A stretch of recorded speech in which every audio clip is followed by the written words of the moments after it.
Any upcoming female comedy stars that you like? Upcoming female comedy stars? I wouldn't even know. Girl Mexicans. Where are the girl Mexicans? There's a lot of them. I'm dating one. Well, she's actually half Mexican. Yeah, I can't say. I don't follow comedy that well to be able to say these are the up-and-coming stars. That's the funny thing about doing this column. People have actually come up to me and said, "Oh, you're the new Carlos Mencia," or there was one guy, Hollywood type person, who said, "I'm gonna make you into the next Cantinflas. You're gonna be the next, Spanish language comedy star." And I tell him, I'm not a comedian. I really am not a comedian. I'm a journalist, first and foremost. This column is just a different way of approaching the immigration issue, but I'm not a comedian. If I were to do a stand-up act, I'd totally bomb. I only know one joke and one joke only. That's it. I mean, everything else, What's the joke? Oh, What's the joke? What's the joke? Why aren't there any Puerto Ricans on Star Trek? Because they don't work in the feature either. That's the only joke I know. Yeah, I heard it in Howard Stern, and it was just so ridiculous. Yeah, it's such a New Yorker joke. It was the most stupidest joke I ever heard. I thought, but I just started laughing. I'm like, why the hell is there a joke about Puerto Ricans in Star Trek?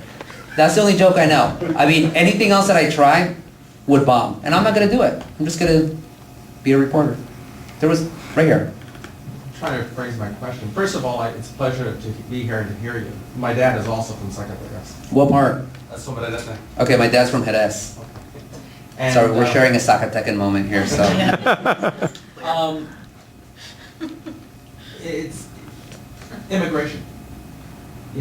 Whether it's the media or public policy or elected officials, you have both extremes. Pro-immigrant, anti-immigrant. Mhm. But in my perception, there's a huge divide, and the divide is basically not spoken for. And those are the people who say many times, you know what, we need to contain immigration. It's a problem, but we also have to be sympathetic. You as a journalist, as a Mexican journalist, how do you navigate through that? In terms of like covering the issue, or Covering, well, addressing that issue. okay, I'll do it in two parts. As a journalist covering the story, covering immigration, I'm going to go to wherever there may be stories. So in Southern California, that's where the Minuteman Project was born. Actually, I was one of the first people to profile Gilchrist. And I came in, I had my own biases. My dad was an illegal immigrant, so I have to say I'm just very biased on the issue. I think, there should be some type of amnesty. I also think that these immigrants, they shouldn't be breaking laws or being, getting welfare, all that stuff. But I view my own dad's story, that's sort of like my goggles to see this immigration debate. So when I come in to interview Gilchrist, I'm like, oh my gosh, this guy's probably going to be the most racist man imaginable. Can you believe it? Patrolling the U.S.-Mexico border. I interview him. He just blew me away because this was before all the fiasco with other Minutemen trying to take over his organization, but he was very articulate. He wasn't racist at all. I would say he wasn't racist at all. I'd actually still say he's not a racist man. His big problem was with capitalism, really. I quoted him as saying, I blame it all on corporations. They're modern day slaveholders, and I don't like these capitalist pigs. The funniest thing, when he ran for Congress down in Orange County, the Republicans tried to paint him as a communist because of that one little phrase, as capitalist pig. So as a reporter, I'm going to go out there and try to tell the stories. Even if I don't like a particular perspective that they may have, I'm going to try to cover the story. As a columnist, what I'm going to try to do with Ask a Mexican, I'm going to try to make that argument like, look, there's obviously a lot of issues with immigration. I think those issues are overblown, but let's have this discussion. Here, okay, there's this idea, that going back to that Mexicans rape more than white men. Well, let's go to the facts. No, that's not really the case. That Mexicans take more in tax money than put in. Well, let's go out there, and the jury's out there. I could go to George Borjas. I forget if he's at Harvard or Yale, and he says illegal immigrants cost X amount of money. I could go to another economist at UC Davis, and he says no, they're actually a boon or detriment. So with the column, really, even though I'm going to be more, for lack of a better term, on the side of Mexican immigrants than not, if there are some, how do you say them? Pathologies. Yeah, if there are some pathologies, with this Mexican migration, I'll also talk about that as well. So there was recently a question, why don't Mexican children succeed in school? Why do so many of them drop out in high school? That is a big issue. That is a big problem. So I addressed it in the column. I said, look, apathetic parents, bad schools, students also who don't have much help to do that or maybe aren't motivated, those are big problems. Those are issues that we need to solve. So the column, it's not always, I'm not always going to sugarcoat the issue. I do have my own biases for the issue, but I really want to have a discussion about it, and I want, at the very least, I want to put the facts out there rather than rely on the rhetoric on both sides. On one part, the Lou Dobbs of the world who say, just get or the Tom Credos to be more specific, just drive everyone out there, let's get the military, let's just drive out there. And then you have the other side that said, this used to be our land, how dare you, no human being is illegal. Like, I want to get more to the facts rather than just the rhetoric. Other questions?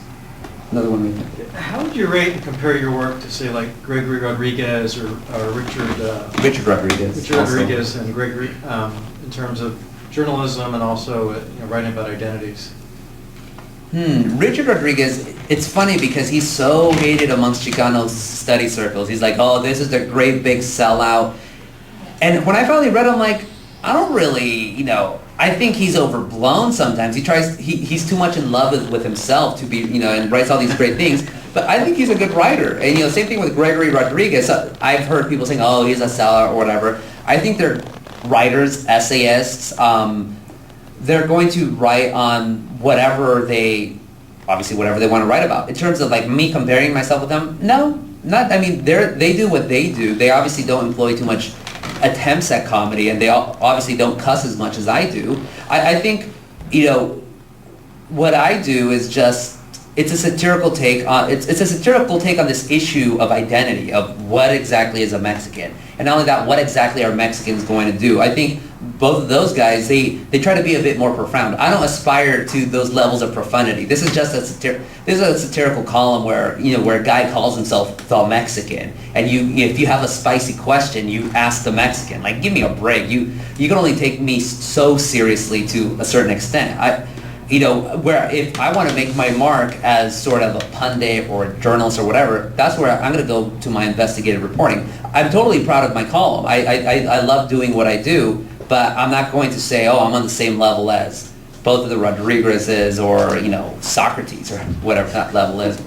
Can I ask you a Sure. question? I mean, this goes to the limits of sort of, I guess first-person commentary using humor. Mm-hmm. I mean, at some point, are you going to want to kind of blend your reporting and your deep thought skills, especially as you mature as a journalist, and where are you going to find that balance where you can keep that kind of first-person voice, and maybe transcend some of the, the trappings of the... No, as I said, I'm proud of the column because I employ those sort of efforts. It's not just all humor, it's also reporting. I use my reportorial skills in doing the column. The conclusions that I reach, the opinions that I put, I totally stand behind them. In terms of what it is, I think it's a great vehicle because I'm also a contributing editor to the LA Times opinion pages. So if I want to be profound, if I want to be a Rodriguez, I could do that, and I like doing that too as well. But I think the column, it's great in that it can reach a much bigger audience than both of the Rodriguez's, or a quote unquote serious pundit, because a lot of young people, they're not going to read that. They view that, that's boring. Young people, they see a big fat Mexican, oh yeah, I'll read that. Oh, he's talking about, why don't Mexican, what would be a good question? No, why don't Mexican women swallow during oral sex? Okay, yeah, I'll read that. That is a question I've received. That's going to be just a total format buster in that. And I think in some ways, that gets me to places that being a quote-unquote serious pundit wouldn't get me. So I like doing that as a column. And again, if I ever want to be taken seriously or whatever, well, I'll let my investigative reporting do that. And Just quick follow-up though. Do you think that your character has changed or evolved? In the column? Yeah, I mean, is the Mexican the same guy who was like 2 years ago? There was over the summer, I got a little bit discouraged just with all the amnesty debate, and some people were saying like, your questions are a little bit more sad and whatever. I'm like, okay, I realize that, then just shot up there. But not really. I think I'm always gonna have that I'm always gonna have more of an attitude than I usually do. I'm always going